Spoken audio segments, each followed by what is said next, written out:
Abran sus Biblias en Romanos y el capítulo 6.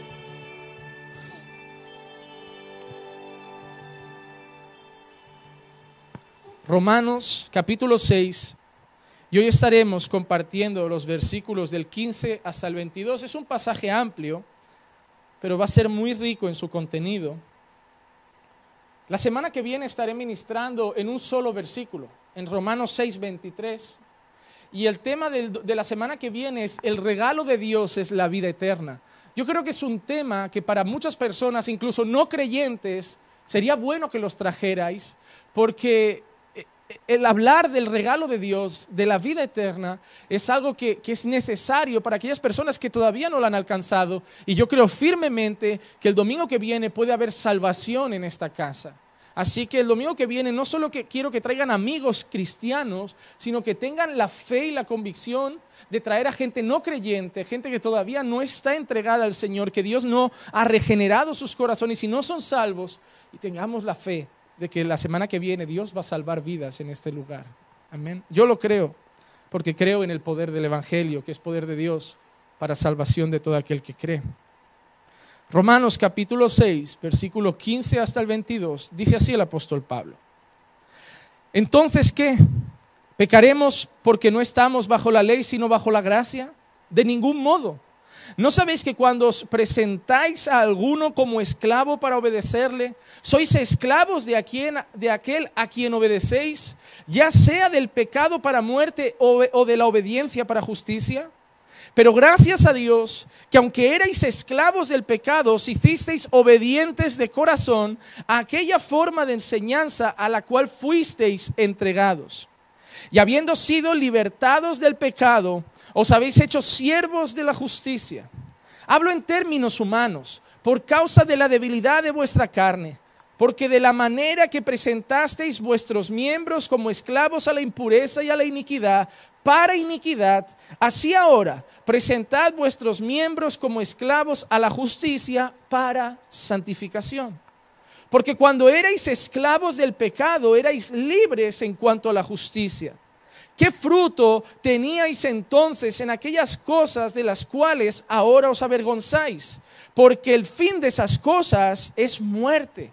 Pero ahora, habiendo sido libertados del pecado y hechos siervos de Dios, tenéis por vuestro fruto la santificación y como resultado la vida eterna.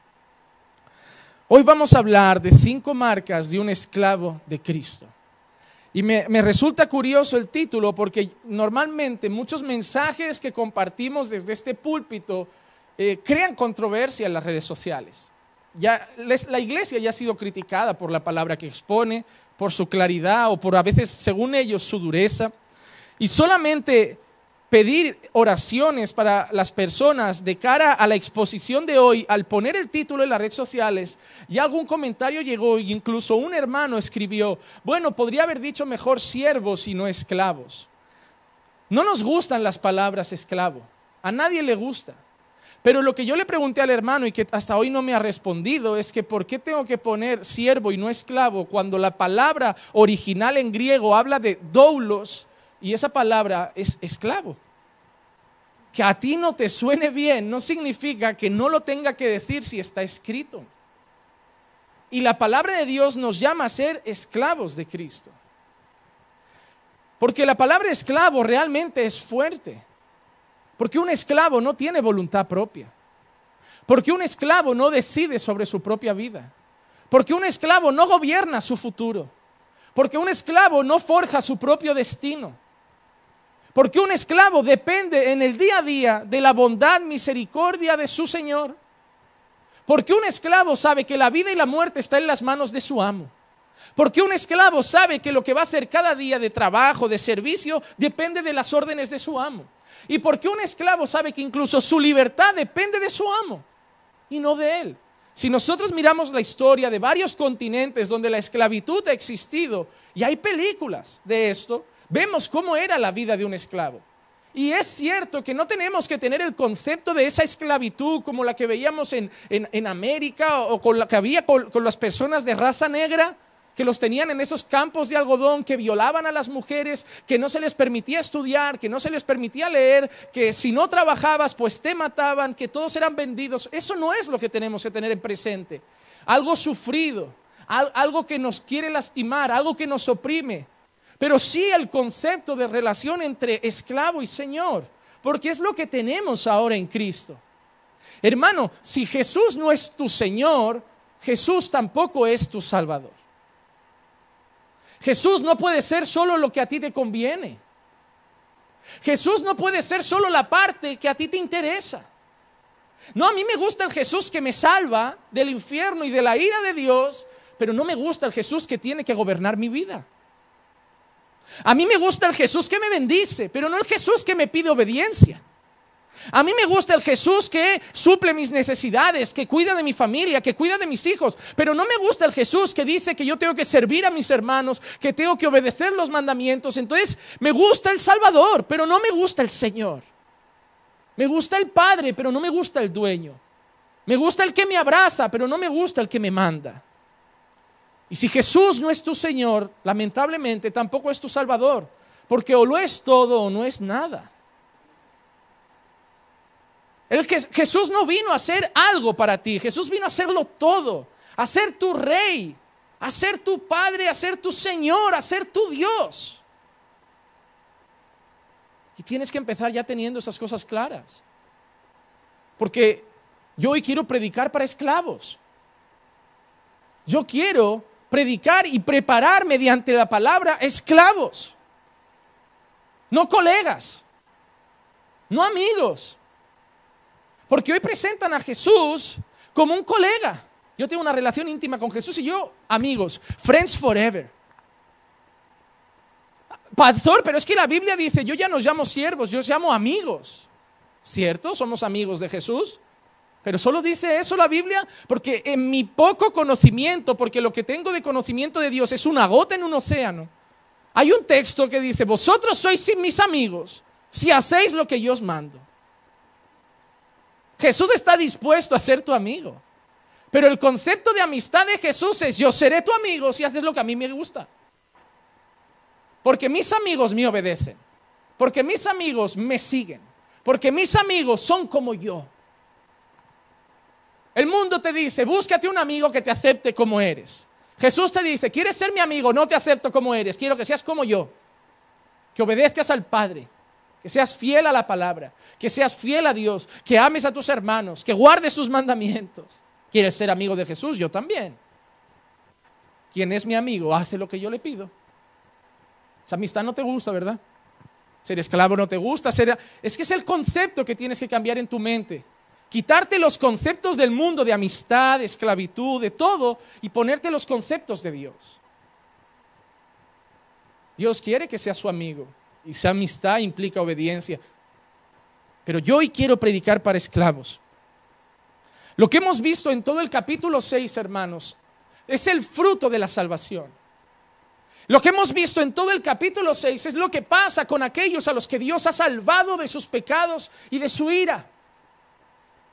Hemos visto a lo largo del capítulo 6 lo que Dios hace en la vida de aquellos que lo han conocido. Y uno de los resultados de haber conocido a Dios y ser salvos es volvernos sus esclavos, volvernos sus siervos, poder decir: ya no vivo yo, ahora Cristo vive en mí. Y lo que yo vivo, lo vivo para la gloria de aquel que murió y se dio a sí mismo por mí. Ahora vivo para su gloria. Vives para Dios, hermano. Y yo voy a predicar, lo vuelvo a repetir, para esclavos de Dios. No voy a predicar para supuestos creyentes. No voy a predicar para gente que le gusta oír la palabra de Dios cuando habla de que me va a bendecir, me va a curar, me va a sanar. Nuestra hermana será operada, ¿cierto? Sería bueno ir a una iglesia, irte con ese mensaje de declaramos sanidad en el nombre de Jesús. ¿Sabes qué vamos a decir? Señor, haz tu voluntad en su vida. Nuestro deseo es real, cúrala, que salga todo bien y que pronto esté aquí. Pero nuestra oración siempre tiene que acabar igual. Pero haz tu voluntad y no la nuestra. Porque muchas veces no le pedimos a Dios las cosas, le decimos lo que queremos que haga. Creemos que es un camarero con una libreta blanca tomando nuestros pedidos. Y la oración no es para pedirle al camarero nada. Ese camarero ya viene con una lista y nos dice, esto es lo que tengo para ti. Hermano, yo sé que hay que pedir a Dios, la Biblia lo dice, hay que rogar a Dios, la Biblia lo dice, hay que clamar a Dios, la Biblia lo dice. Pero el mayor secreto que quiero darte yo para la oración es que no veas en la oración el camino a que Dios haga tu voluntad, sino el camino a encontrar paz en la voluntad de Dios. La oración es para sentirse en paz en lo que Dios ya va a hacer y tiene determinado hacer en tu vida. Porque a veces es doloroso, a veces no concuerda con tus planes. Y vamos a orar para, Señor, ayúdame, yo lo he hecho muchas veces, ayúdame a aceptar tu voluntad para mi vida. Porque no se parecía en nada a mis propósitos. Pero eso es lo que hace un esclavo. Yo quiero esto, pero tú eres mi Señor. Tú tienes la última palabra. Así que hoy vamos a analizar el texto y en el texto vamos a ver 5 cosas que hay en un esclavo. En el versículo 15, antes de entrar en esas 5 marcas, me gusta para los que han seguido esta serie, porque el apóstol Pablo dice lo siguiente, entonces ¿qué? ¿Pecaremos porque no estamos bajo la ley sino bajo la gracia? ¿Y qué responde Pablo? De ningún modo. ¿Les suena algo repetido ya? Porque si usted abre la Biblia y la tiene abierta en Romanos 6, yo no sé qué pone en el versículo 1, pero es muy parecido. ¿Pecaremos pues porque estamos bajo la gracia o pecaremos pues para que la gracia abunde? Y la respuesta de Pablo vuelve a ser la misma, de ningún modo. ¿Por qué Pablo, algo que ha dicho hace un minuto, lo vuelve a decir otra vez? ¿Por qué Pablo, algo que ha repetido hace 14 versículos, vuelve a repetirlo otra vez? ¿Por qué Pablo es tan cansino? ¿Por qué Pablo dice algo que acaba de decir? Porque cuando las cosas se repiten, es porque son muy importantes. Y Pablo está hablando de gracia, Pablo está hablando de fe, Pablo está hablando de salvación, pero Pablo está queriendo dejar algo claro. Aquel que es salvo no sigue pecando. La salvación que Pablo presenta no muestra a los cristianos como gente débil ante el pecado.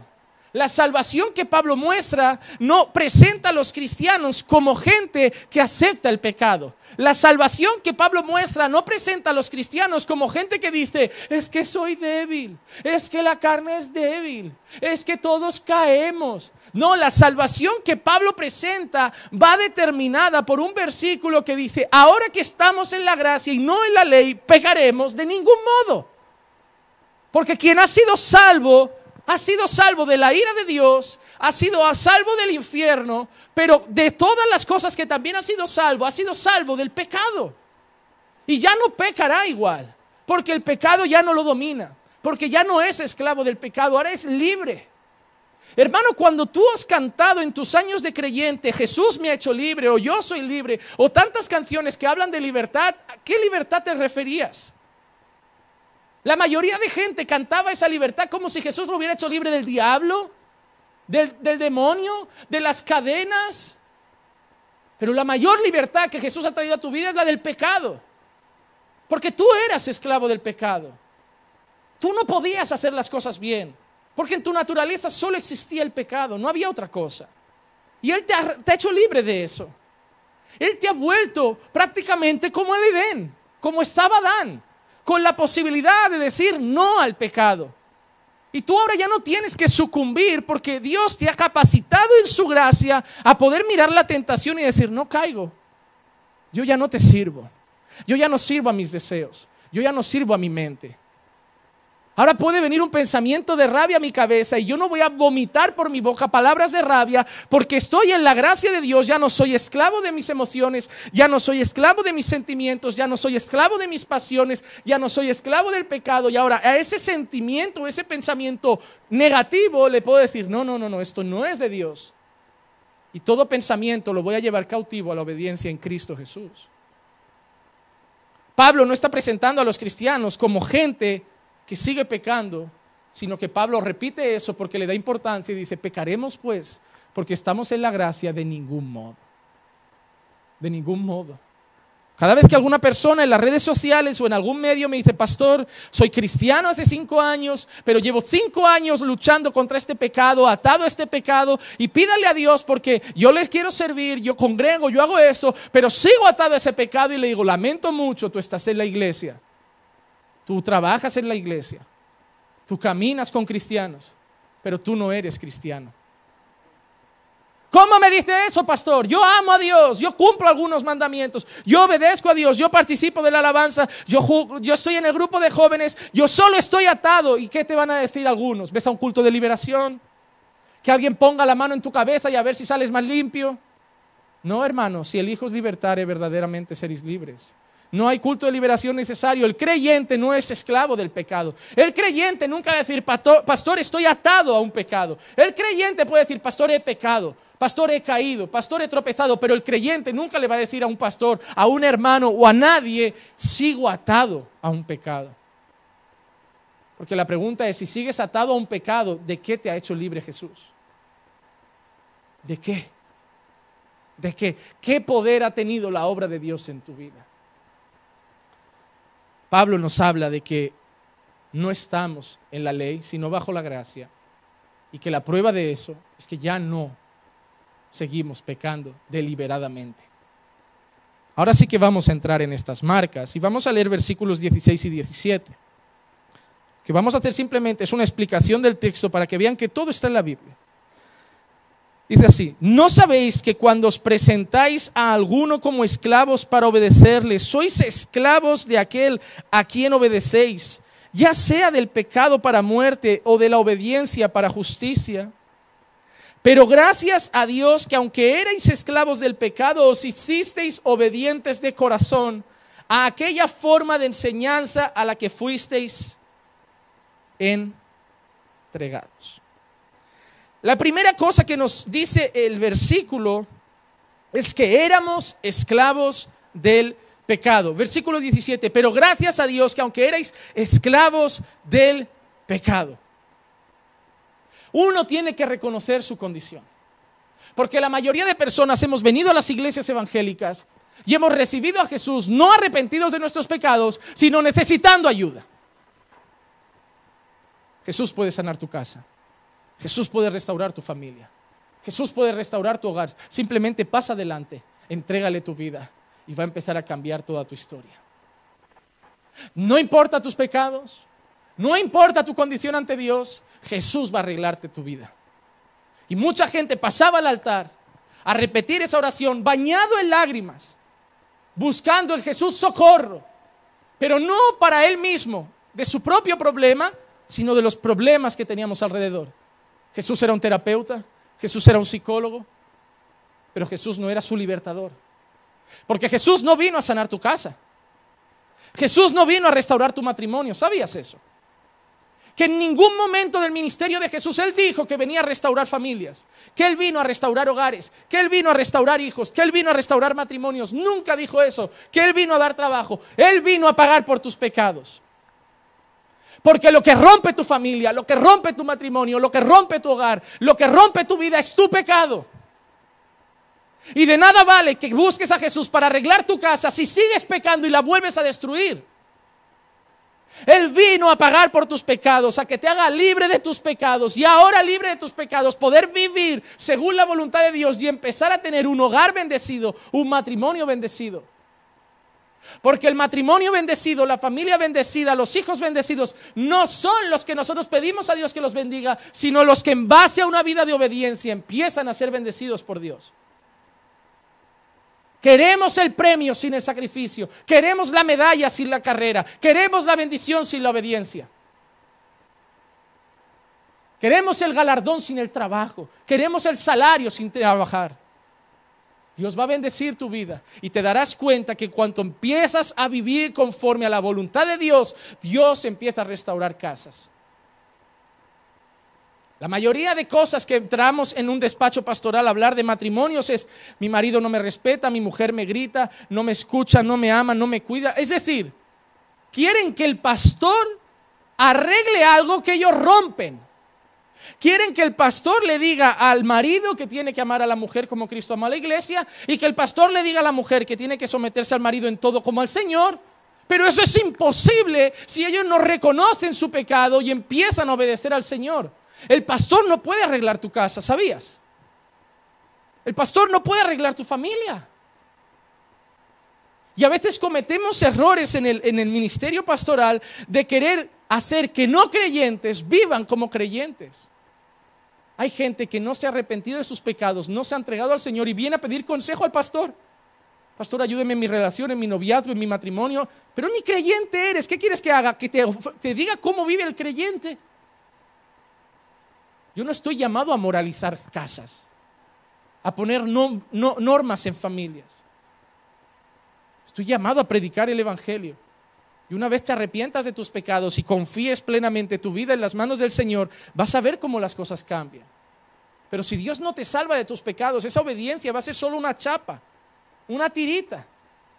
Pero si no ponemos alcohol, no abrimos la herida y no alcanzamos el corazón, que es lo que está podrido, al final esa tirita va a tapar algo, pero va a empezar a supurar, va a salir pus por fuera, va a oler mal, y cuando quitemos la tirita estará podrido. Porque el problema no está en un corte de fuera, está en la raíz. Dios no viene a poner tiritas, Dios viene a hacer cirugía en el corazón. Dios viene a poner un corazón nuevo.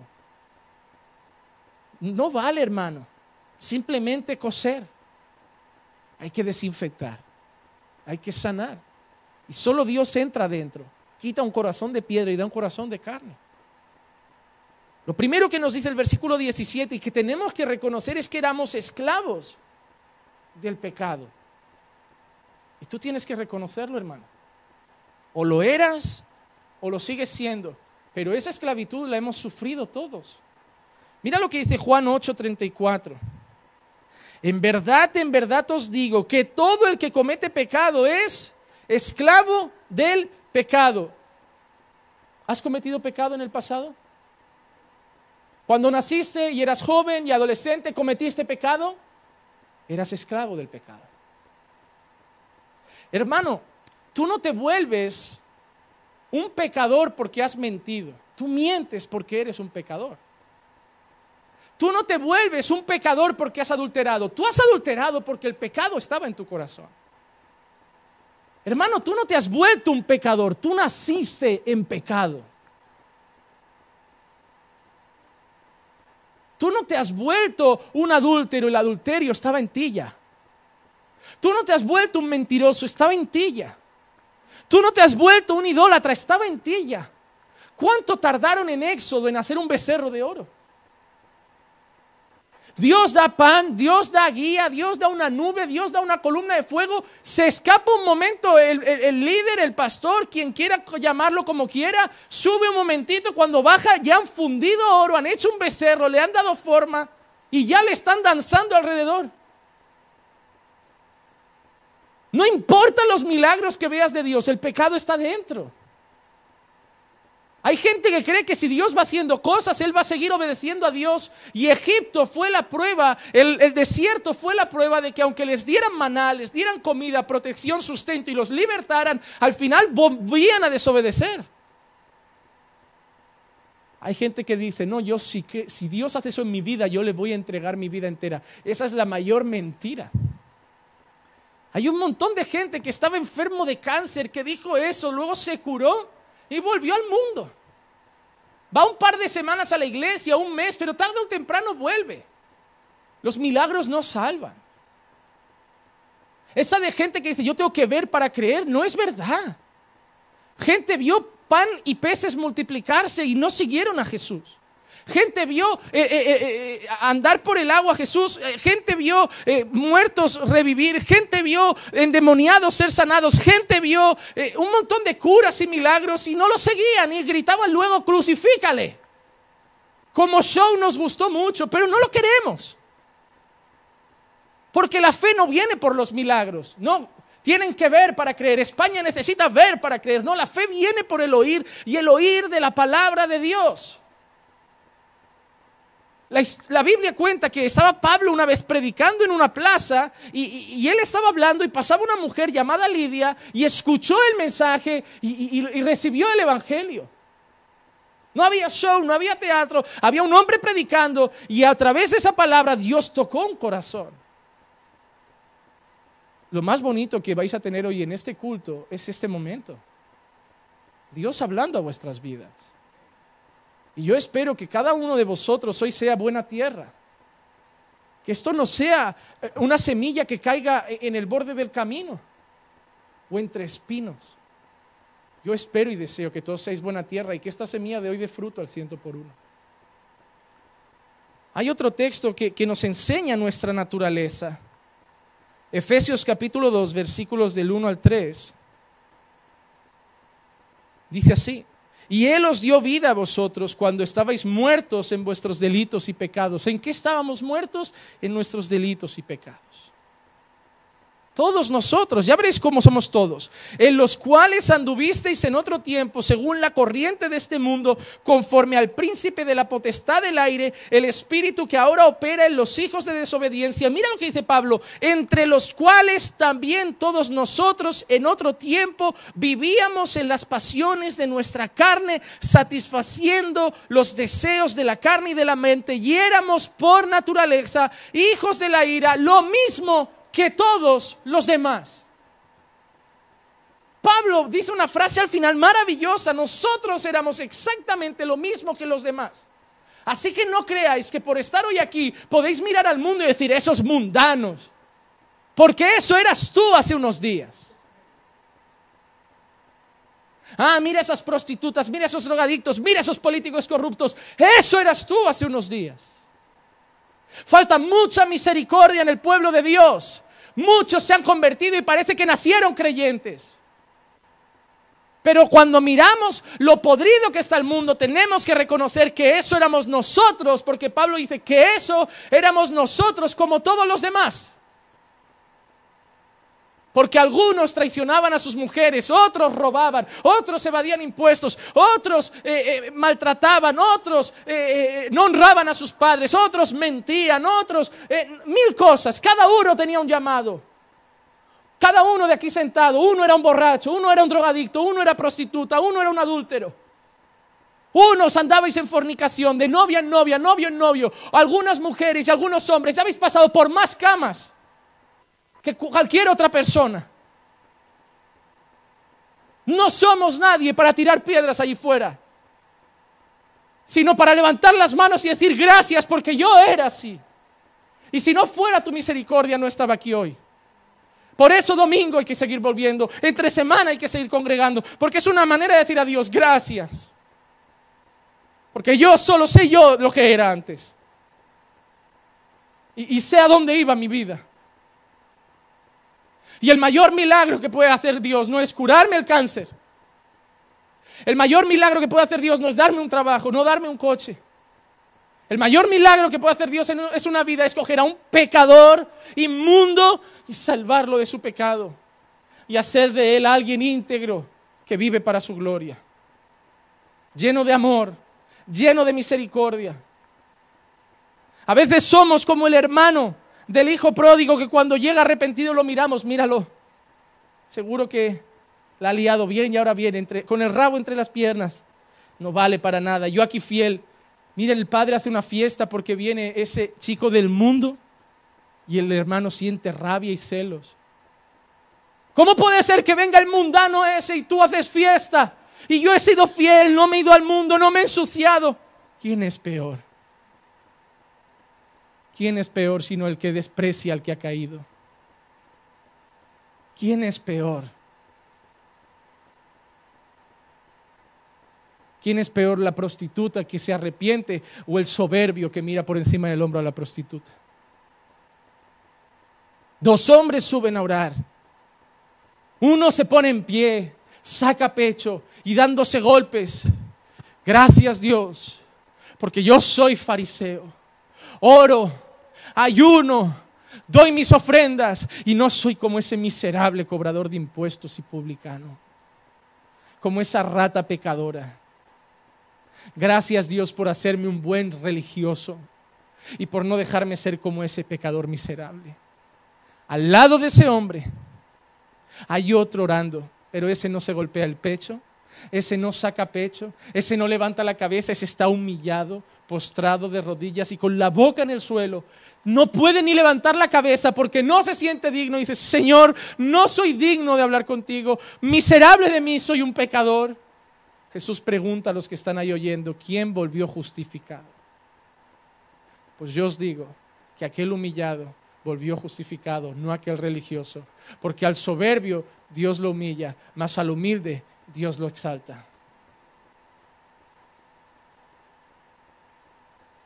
Me gustan esos textos que me recuerdan quién era yo. Y me gusta más cuando lleguemos en 2 semanas a Romanos 7. Porque vas a ver a Pablo, el gran apóstol, diciendo: miserable de mí, ¿quién me librará de este cuerpo de muerte? Vas a ver a Pablo, el gran apóstol, diciendo: lo que quiero hacer no lo hago, y lo que no quiero hacer lo acabo haciendo. Vas a ver al gran apóstol Pablo diciendo: llevo una lucha constante con mi carne.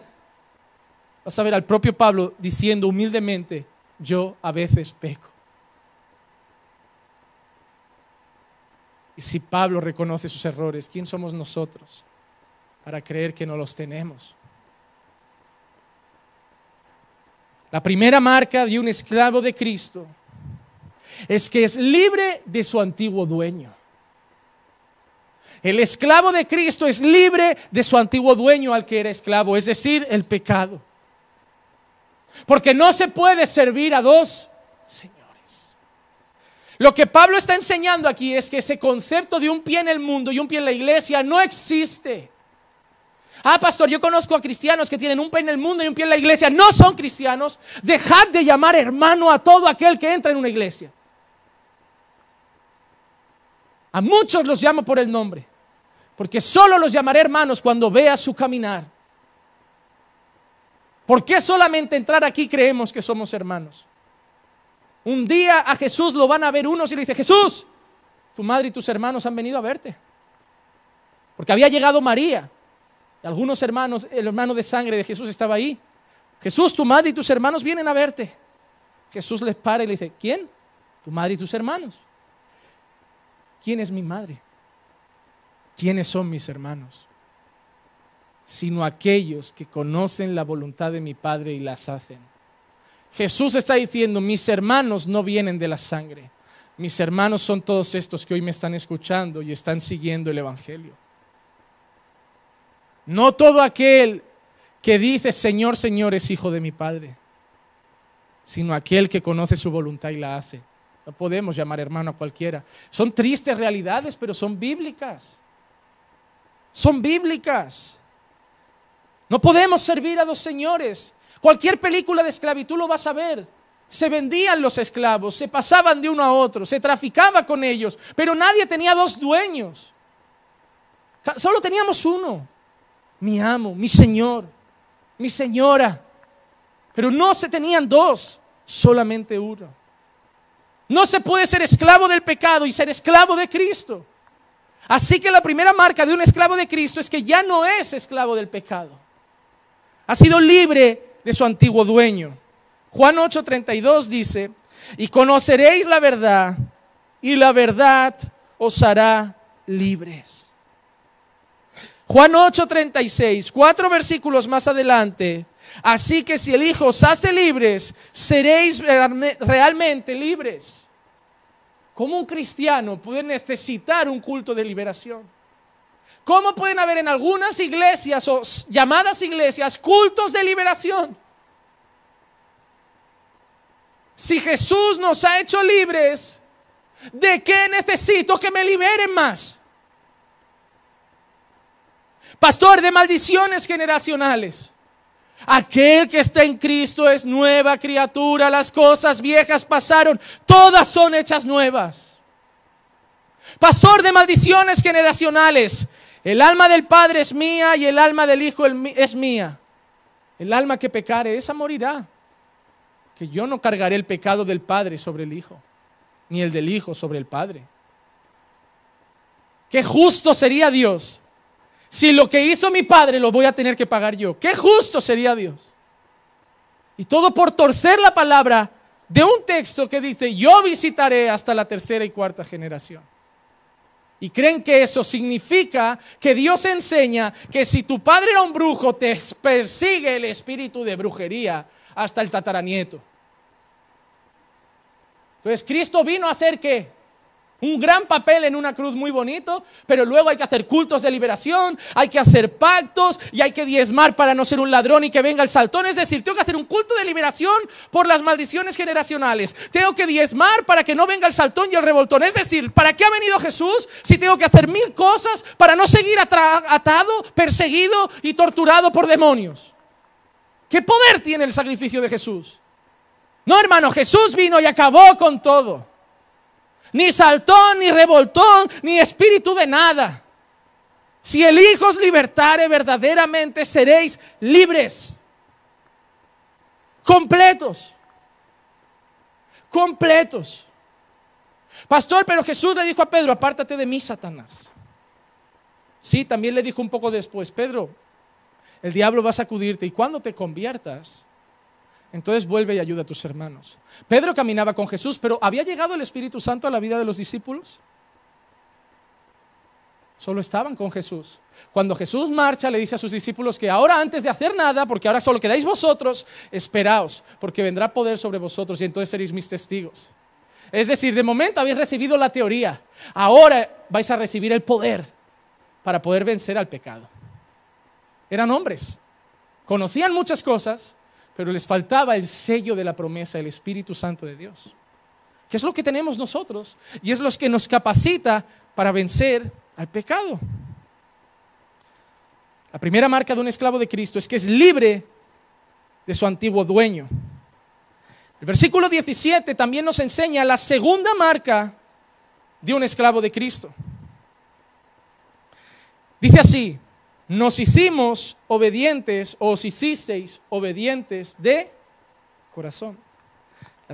La segunda marca de un esclavo de Cristo es que ya no solo es libre de su antiguo dueño, que es el pecado, sino que ahora vive una vida de obediencia y obediencia de corazón. No es ese creyente que va a los sitios, oye, ¿te apetece un mojito? No, es que soy cristiano. Y le babosea la boca que parece un caracol. Vente que hay fiesta, merengue, rumbita, un baile, aquí hay unas mulatas que no veas. No, es que soy cristiano.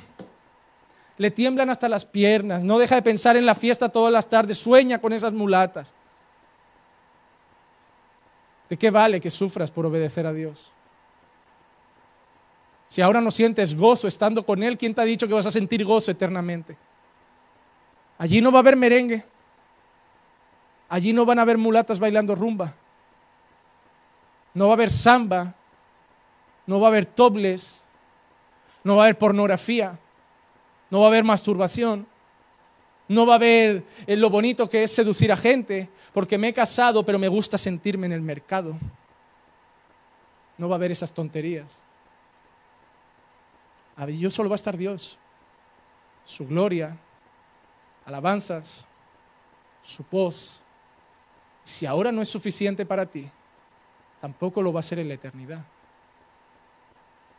El mayor gozo, si no es Dios ahora, ¿cómo vas a estar eternamente con alguien que no te trae gozo ahora?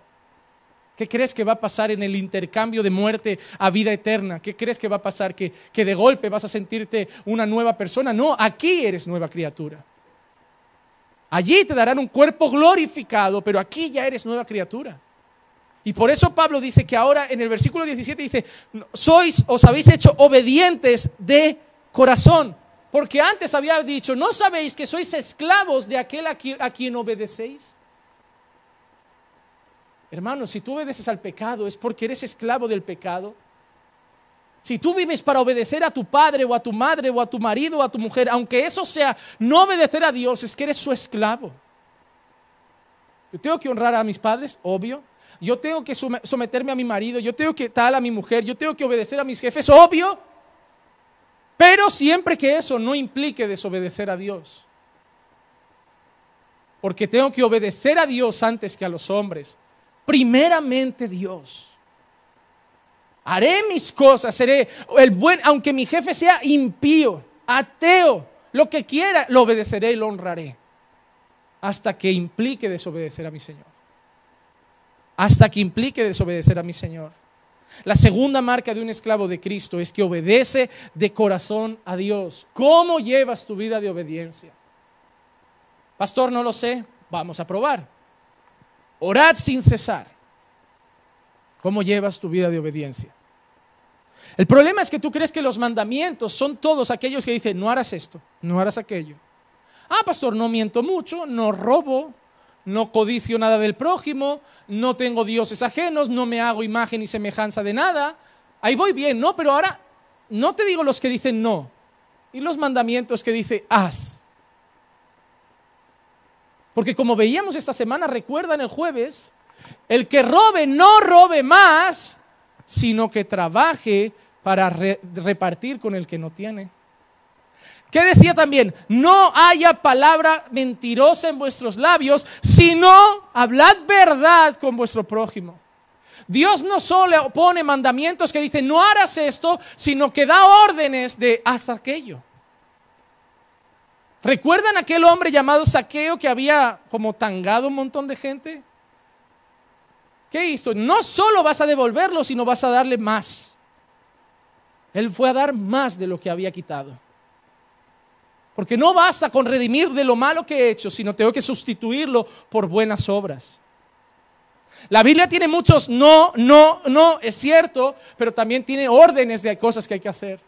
Vamos a ver cómo estás de tu vida de obediencia para que veamos si realmente eres esclavo de Cristo y Él manda en tu vida. Hemos dicho orar sin cesar. Algunos ya han guiñado un ojo. Vamos a otra sencilla. Id y predicad el evangelio a toda criatura. Claramente traéis 30 invitados cada semana porque no paráis de evangelizar. Ah, pastor, no he traído a nadie en 30 años. Esto es complicado. Igual es que no hablas con nadie de Dios. Otro que nada. Bueno, vamos a hacer otro. No dejando de congregar como algunos tienen por costumbre. Bueno, pastor, yo esto de congregar a veces sí, a veces no, a veces me sale un cumpleaños, a veces viene mi tía la del pueblo y ya saben, un compromiso, el hijo tiene unas decimillas de fiebre, parece que tú oras para que tu hijo tenga fiebre y tener una excusa para no venir a la iglesia. Hay gente que le dice al hijo, tómate un ibuprofeno y sale de la habitación como, gracias Señor, porque tengo una excusa perfecta hoy. ¿No, hermano? Yo te estoy diciendo cosas básicas de la vida cristiana, orar, predicar el evangelio, congregar. Y la mayoría de vosotros ya estáis poniendo cara de, no hago mucho de eso. Y a mí no me vale esa historia de, bueno, eso es lo que tú dices, pero Dios conoce mi corazón. Por sus frutos los conoceréis, dice Dios. Hablando de los falsos profetas, cierto, pero habla de todo lo demás. También hay una historia de un árbol que no daba fruto. Dios dice, no, esto está estéril. ¿Saben para qué sirve lo que no da fruto? Lo que Dios está diciendo en esa historia es, ¿sabes lo que sirve, para qué sirve lo que a mí no me sirve? Solo para ser cortado y echado al fuego. Mi padre tiene un huerto donde yo vivo y tiene algunos árboles, un limonero, tiene, no sé si uno es de nísperos, tiene 2 o 3 árboles frutales. ¿Qué pasaría si un árbol durante 3 años no da fruta? ¿Creen que mi padre va a seguir podando? ¿Va a seguir esperando? ¿Va a seguir gastando recursos en abonarlo? No, porque si en 3 años no da fruto, es que esa raíz es mala. Mi padre lo va a arrancar. Además, si ustedes conducen, verán por la carretera que a veces cuando pasan por zona de huertos ven una marea. Porque lo que hacen los agricultores es que ¿dónde voy a tirar toda esta hierba? Le prenden fuego. Y eso es lo que Jesús enseña. Si no dais fruto, ¿para qué valéis? Para nada. Alguien dijo una vez, el que no sirve para servir, no sirve para nada. Hermano, tú estás en esta vida para servir a Dios. Y punto. Tú tienes que tener compromiso con Dios. Tú tienes que obedecerlo de corazón. Tú tienes que guardar sus mandamientos. Ya basta la historia ese del pobre cristianito que me lleva 30 años poniendo cara de, oh pastor, yo lo intento. Bueno pastor, tenga paciencia. Bueno, ¿qué cansino eres? Yo también te trato con misericordia. Digo, sí, sí, pero por dentro pienso, fuego. Fuego. O sea, fuego, fijo. Vamos a fingir que es del pueblo de Dios, pero fuego. Pero claro, yo no voy a estar, Señor, manda fuego que los consuma, como aquellos apóstoles. Yo no soy nadie para decir lo que es trigo y es cizaña. No vaya a ser que el que esté de pie cuídese que no caiga. ¿Quién soy yo para decir fuego y a ver si al final el que se calienta es el que habla? Pero hermano, ya basta de jugar a ser creyentes. Miren, muchos, esta iglesia se ponen contentos porque hay domingos que está a reventar. Y si te das cuenta, hay gente que ya no vuelve al siguiente. Y mentalizaos que es así. ¿Por qué? Hay gente que ya habéis venido 2, 3 semanas, algunos más de un mes. Está guay, sois unos campeones. No sé hasta cuándo vais a durar. Pero la gente viene. Si esa gente se encuentra con fe, esperanza, gozo, ánimo, venga campeón, va a volver. Porque le merece la pena salir de casa, porque se va contento. Pero vienes y te encuentras a un hombre que te está diciendo, obedece, sirve, niégate a ti mismo, toma tu cruz, congrega, ponte a orar, lee la Biblia, estudia, deja de vivir para trabajar para el dinero y los deleites, cumple los mandamientos. Me voy de esta iglesia. ¿Me ves preocupado?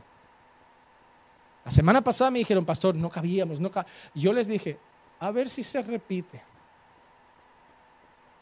Yo sé que la iglesia va a crecer. Porque predicar la verdad también tiene otra consecuencia, que Dios añade a los que se van a salvar. ¿Por qué? Porque donde hay verdad no aguantan los que no quieren la palabra. Aguantan solamente los que son capaces de agachar la cabeza y reconocer que tienen que empezar a cambiar sus vidas para la gloria de Dios. Y mi preocupación no es que esto esté lleno. Mi preocupación no es llenar un lugar de gente vacía de Dios, sino llenar a las personas de la palabra. Y Dios nos acaba de enseñar que la segunda marca son personas que obedecen de corazón. La tercera marca que tiene un esclavo de Cristo y que le hemos dicho muy parecida es que el esclavo de Cristo obedece a Cristo y solo a Cristo. Hermano, no puedes estar obedeciendo a dos bandas. No puedes ser medio cristiano. No puedes ser medio creyente. No existe, como dije antes, un pie en la iglesia y un pie en el mundo. O se es o no se es. O se está con Dios o no. O se es amigo o enemigo. O se es siervo de Dios o del pecado. Pero no hay medias tonterías. Pastor, es que yo estoy tibio. A los tibios los va a vomitar de su boca. Está escrito en Apocalipsis. Hermano, tú no estás llamado a tener una fe fría y no estás llamado a tener una fe tibia. Tú estás llamado a estar encendido con Dios. Porque Dios solo va a querer los que están llenos, los que están encendidos, los que están gobernados por el Espíritu Santo, los que viven para su gloria y conforme a su palabra. Vamos a ver unos textos. Juan 14:21 dice: el que tiene mis mandamientos y los guarda, ese es el que me ama, y el que me ama será amado por mi Padre, y yo lo amaré y me manifestaré a él. Juan 14:23, Jesús respondió y les dijo: si alguno me ama, guarda mi palabra, y mi Padre lo amará, y vendremos a él y haremos con él morada. Lo que hemos dicho antes. Juan 15:14, vosotros sois mis amigos si hacéis lo que yo os mando. ¿Recuerdan también ese texto donde Jesús dice: no se puede servir a dos señores, no podéis servir a Dios y a las riquezas? Hermanos, ¿saben cuál es el mayor error de los evangélicos? El creer que los católicos son idólatras y ellos no. Esa es la mayor mentira que les han contado en la iglesia evangélica. Porque cuando llega Semana Santa, que ahora se acerca, ¿verdad? Muchos de ustedes van a poner un montón de imágenes de profecías, el típico vídeo de la estatuita que se cae y se rompe, y van a hacer comedia y se van a burlar, pero muchos de ustedes son idólatras. ¿Saben por qué no me gusta meterme con la idolatría de los católicos? Porque la idolatría de los evangélicos es peor. Porque muchos de ustedes dicen, adoráis a imágenes que tienen manos y no tocan, que tienen ojos y no ven, que tienen boca y no hablan. Ellos un día se van a hartar, os van a apuntar con el dedo y van a decir, ¿vosotros adoráis qué? ¿A vuestros hijos? ¿Que hacen algo malo y para encubrirlos sois capaces de mentir? ¿A vuestros hijos? ¿Que si ellos faltan a la iglesia porque están un poquito malos, faltáis también porque el nene es primero? A vuestros hijos que gobiernan vuestras casas, eligen lo que se ve en la tele, que antes se veían las noticias, ahora solo hay dibujos, que parece que el niño tiene el mando, que el niño elige la comida, que hay un menú especial para el niño, que hay verdura, pero al niño hay que hacerle pescadito con forma de pez, que luego salen niños medio tontos, que lo invitas a comer a casa de alguien y están con el tenedor solo apartando guisantes, maíz, cebolla, no, esto al nene no le gusta, el tomate tampoco. ¿Qué come el niño? ¿Qué come? No, come lomo rebozado, huevos y patata. Pues avísame cuando lo traigas, compro un Happy Meal y el niño contento. ¿Qué has criado? ¿Cómo que ese niño no come pescado? ¿Cómo que ese niño no come acelgas? No come judías, no come verdura, no come qué. Qué vergüenza cuando llegan niños a esas casas que solo saben que apartar con el tenedor. Que parece que has venido de Suiza, en vez de tierra donde a veces ha pasado hambre. Que parece que tu padre que vino aquí huyendo de la necesidad, tiene que mandarte allí para que sepas lo que es. Para que seas capaz de comerte hasta la grasa del tocino frita. Porque no hay otra cosa. Para que disfrutes de una patata con cebolla. Porque no hay carne. Me da mucha pena cuando veo a esos niños. Me da mucha pena cuando los padres sucumben a los niños de, es que mi amigo tiene y tienen que romperse la cabeza para comprar una videoconsola o comprarle un telefonito móvil. ¿Qué hace un niño de 12 años con un iPad? Con un móvil, con un smartphone. ¿Qué hace un niño? Que hay niños con 12 años que si los secuestran, solo lo que llevan puesto ya valen más pasta que el coche del padre. ¿Qué estamos criando? Hemos hecho ídolos de los hijos. En vez de acercarnos a Dios nos han alejado. Que uno ya no sabe si son herencia del Señor o este se lo coló en el enemigo en casa. Hacemos ídolos de nuestros maridos. Hacemos ídolos de nuestras esposas. Y el mayor ídolo de los evangélicos. Tú no ves a católicos con evangelio de la prosperidad. No ves a mormones con evangelio de la prosperidad. No ves a testigos de Jehová con evangelio de la prosperidad. Pero has visto masas evangélicas movidas por el llamado evangelio de la prosperidad, porque el mayor ídolo de los evangélicos es el dinero. Vivís de apariencia muchas veces. Hay gente que se fue a su país hace 3 años y hasta hoy está pagando los billetes. Y luego dicen, pastor, no puedo ofrendar porque no tenías para irte a país. ¿Para qué pediste un préstamo? ¿Para que la gente creyera que en Europa te va bien? Porque en vez de hacerte las fotos en la nieve, que allí en tu país no han visto nieve, te las haces con el mocho con el que trabajas. Bendecida por Dios en mi trabajo, limpiando el baño de mi jefa. Y mira cómo está. Y ahí tengo que meter la mano. Y pasar una bayeta en un váter salpicado, sucio y apestoso, para la honra y gloria de Dios, para traer sustento a mi casa. Somos vendedores de humo. ¿Por qué no decimos la verdad? Hijo, ¿cuándo vienes a verme? No es tan fácil Europa. Sin papeles no hay buenos trabajos. No te pagan. Además trabajas y luego te extorsionan, te dicen, ¿cómo vas a demostrar que has trabajado si no tienes contrato? Se aprovechan de ti. Y uno hay que agachar la cabeza y seguir luchando por tirar adelante. Digan la verdad. Dejen de pedir prestado cuando no tienen. Si no hay para un coche, no pidan un préstamo, anden de autobús. Y si no hay para el ticket, no roben un billete, anden. La vanidad, la apariencia, el dinero es el ídolo de muchos evangélicos. Queremos comprar lo que no necesitamos con el dinero que no tenemos para enseñarlo a la gente que le importamos un bledo. Falto a la iglesia porque tengo que trabajar, pastor. ¿Por qué no viene a los estudios, hermano? Porque tengo que trabajar, pastor. ¿Por qué no ofrenda más, hermano? Porque tengo muchos gastos, pastor. ¿Qué gastos? No tengo el iPhone que me compré, pastor, ese, recuerda, pues se me rompió y ahora lo sigo pagando y me he comprado otro. Entonces pago ese iPhone y pago este. Y pago el coche, pastor, que todavía me quedan 2 años, y ese préstamo, pastor, que me queda 1 año, y el billete del año pasado cuando me fui de vacaciones, pastor, y digo, vale, entonces yo entiendo que tú ganas 1.500, que es un salario muy bueno, pero se te dan 1.000 en deudas. No es que no tengas, es que no sabes administrar tu vida. Tienes dinero con el que otros viven de lujo, van a comer fuera, Muchos de vosotros ganáis más que gente de aquí y vivís peor.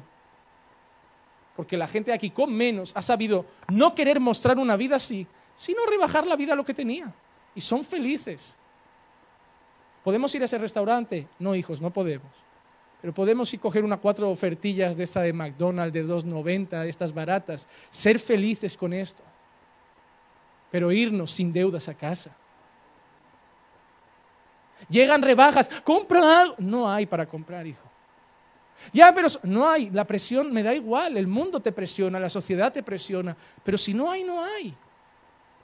¿De qué vale ponerse una camisa con un caballito, con un cocodrilo, si luego comes arroz y un chusco de pan? ¿A quién quieres engañar?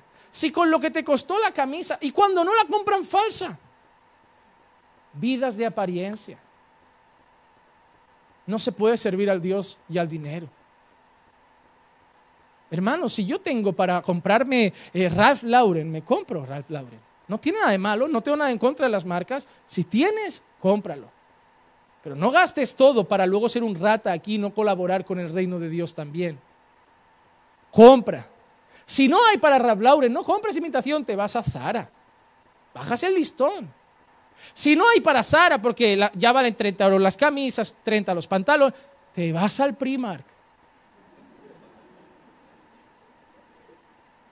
Y si no hay para comprarse los pantalones de 10 euros en el Primark, te vas a Cáritas. Pero no hay que ir pidiendo dinero cuando no hay. Prefiero con Cáritas y la cabeza levantada que con deudas y vergüenza por la calle. No voy a sucumbir al mayor Dios de este siglo, que es el dinero. Primera cosa que hace mi dinero: sustenta a mi familia. Segunda cosa, con gratitud y abundancia sustentaré la obra de Dios. Quiero tener un pastor que se dedique a estudiar para dar buena palabra. Quiero tener un bonito local, quiero buenas sillas. Quiero que mañana hagamos misiones. Voy a sustentarlo. Y tercero, ya me daré caprichos. Hay prioridades. Hay prioridades. La tercera marca de un esclavo es que solo sirve a Cristo. No sirve a nada más. No negocia su servicio. No tiene un pie en la iglesia y uno en el mundo. Solo Dios. Solo Dios. Solo Dios. Versículo 19 nos presenta la cuarta marca de un esclavo de Cristo.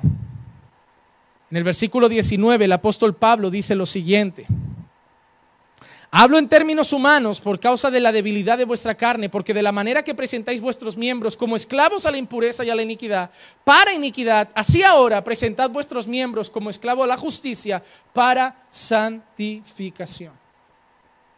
La prueba de que ya no eres esclavo del pecado, la prueba de que ya sirves a Cristo y eres un esclavo de Cristo, la cuarta marca es que vives una vida de santificación progresiva. La salvación es un momento. Creíste, te arrepentiste, eres salvo. Justificación es momentánea. Santificación es progresiva. El que empezó la buena obra en ti la va a perfeccionar hasta el final. Pero lo que no es normal es que seas el mismo hombre y la misma mujer hoy que el año pasado. O otros que van atrás como los cangrejos. No, pastor, yo el año pasado era tan creyente. ¿Y cómo va la progresión? Para atrás. Lo mío no es santificación progresiva, pastor, es santificación regresiva. Oraba 1 hora, media hora. O leía la Biblia 1 hora, media hora. Iba a todos los cultos, solo voy el domingo. No mentía, miento de vez en cuando. No hacía. Regresiva, pastor, regresiva. Yo estoy teniendo un déjà vu. Estoy viviendo lo que ya viví cuando era pecador. No, hermano, la marca de un creyente es santificación. Esa palabra no se predica hoy en la iglesia. Pureza, santificación, lucha contra el pecado.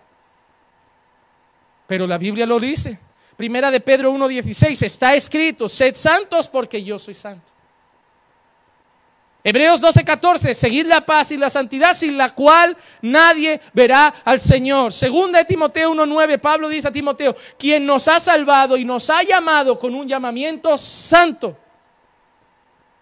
El llamado de Dios para tu vida es santo, para separarte para Él.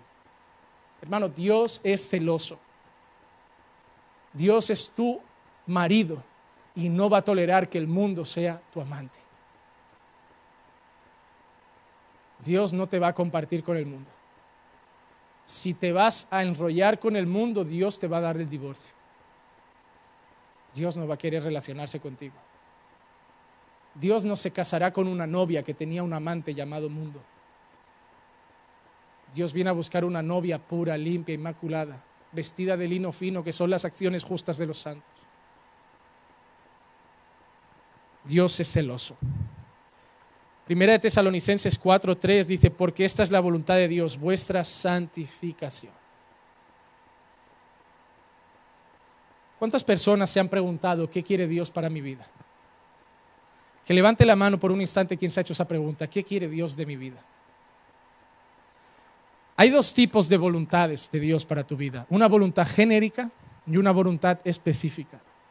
Por ejemplo, Dios para mi vida quería un ministerio, un llamado pastoral por el cual ahora estoy sirviendo en esta casa. Pero antes de descubrir ese ministerio, Dios tenía otro llamado.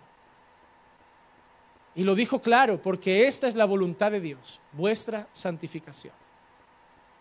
Entonces yo quiero decirte una cosa, antes de que sepas y averigües qué quiere Dios específicamente para ti, al menos ya puedes empezar a obedecer lo que quiere general para todos sus hijos.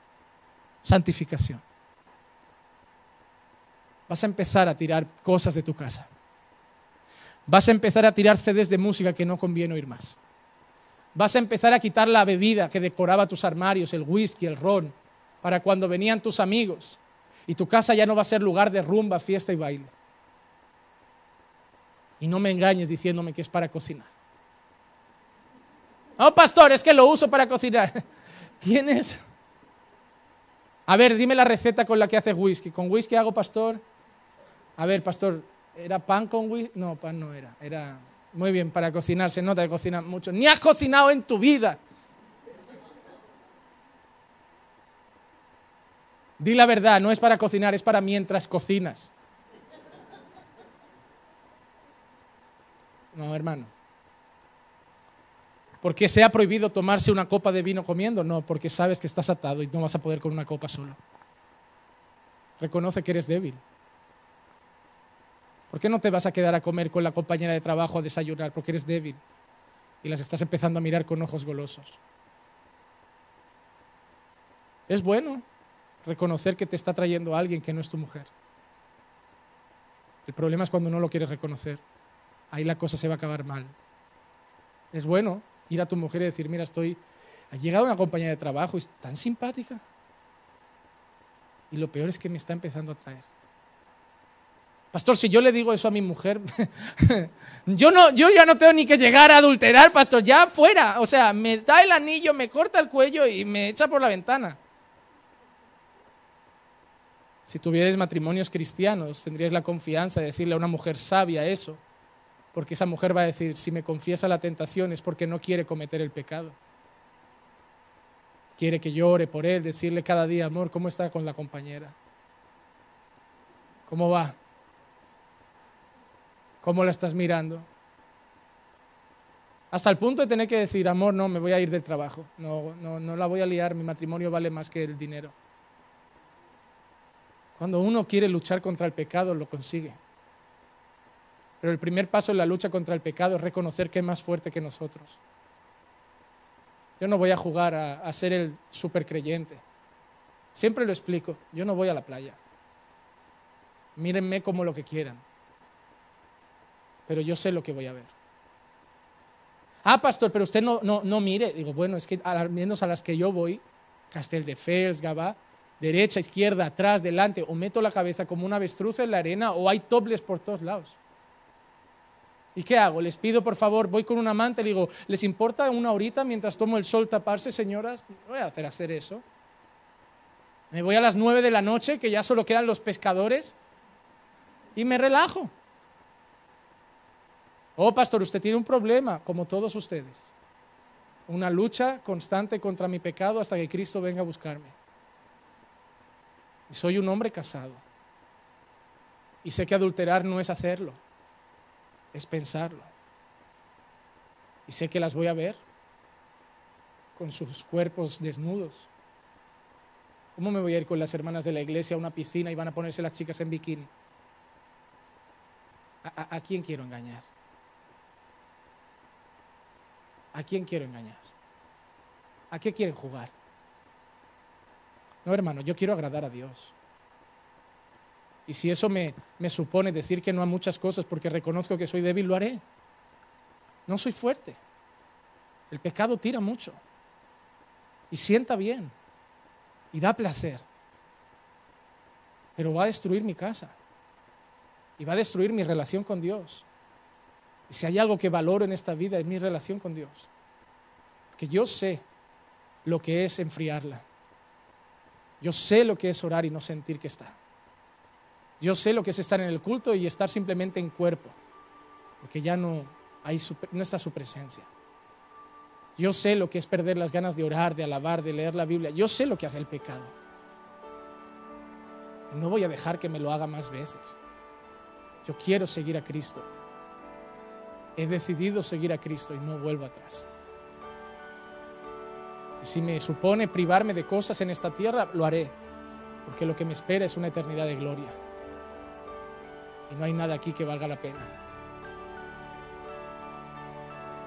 Y la última marca, versículos 21 y 22 dice: ¿qué fruto teníais entonces en aquellas cosas de las cuales ahora os avergonzáis? Porque el fin de estas cosas es muerte.